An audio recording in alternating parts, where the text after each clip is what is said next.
Hi everyone, Alan from Newlands Nursery and welcome to today's 5-Minute Friday. And as you might be able to guess, we are talking about rosemaries today and we're taking cuttings from rosemary plants. So these are some of our stock plants.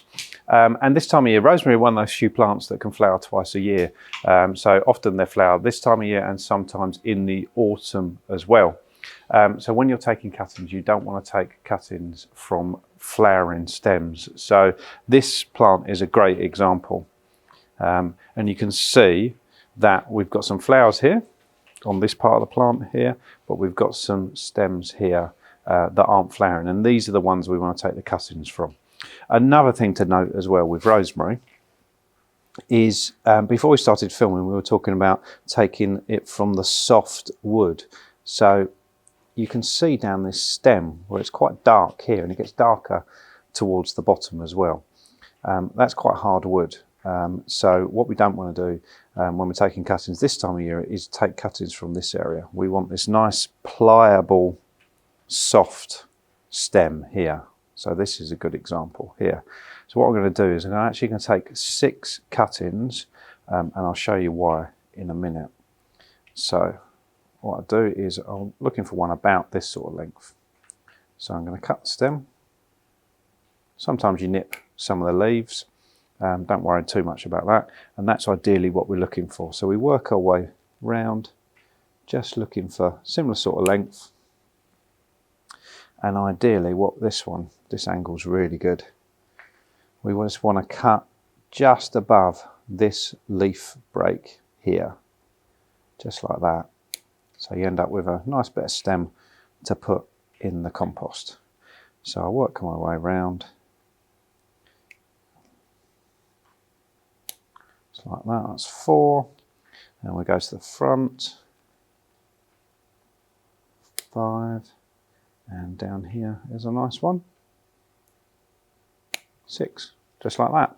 You can do it with scalpels and things like that. These snips are really, really good. We tend to do it with this because we know we have children that watch some of these videos, and knives obviously can be a bit dangerous, so we tend to use that. So let's go over to the table, work our way through the rosemaries. So we've got our cuttings. I'll put those aside just there. So we're going to put 3 in each pot. So we're going to do 2 pots worth.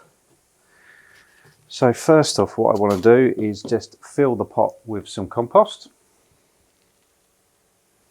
Just like that. Tap it down, get rid of any big lumps or break them up, and fill up to the top just like that. And the same with the second one. Just like that. Okay, so in one pot, I'm just going to put the rosemary cuttings straight in. In the other one, I'm going to put some rooting hormone on to the base of the cutting. So what I'll do, just for ease, is give me a bit of a table to put that in. So I'll pour some rooting hormone in. You don't need much.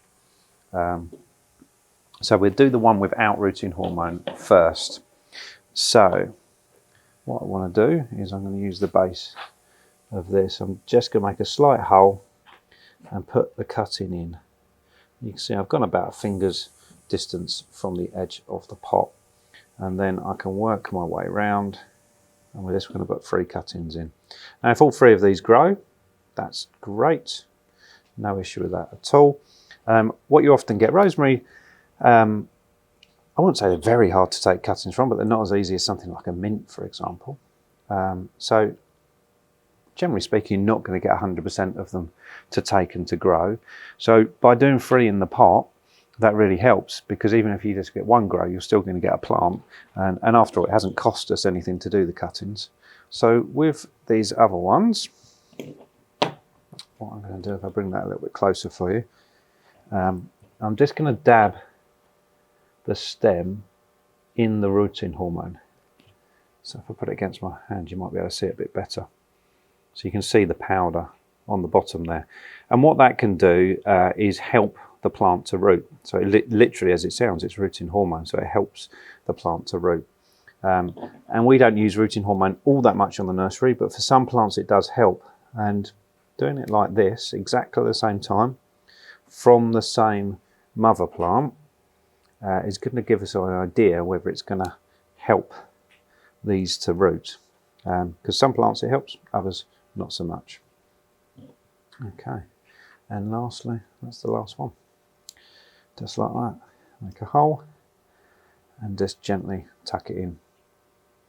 Okay, so we'll label these, that without the rooting hormone and that with the rooting hormone, just to see which one does better. What we're going to do now is we'll give them a good water, and we'll take them onto the into the greenhouse, but we're not going to cover them.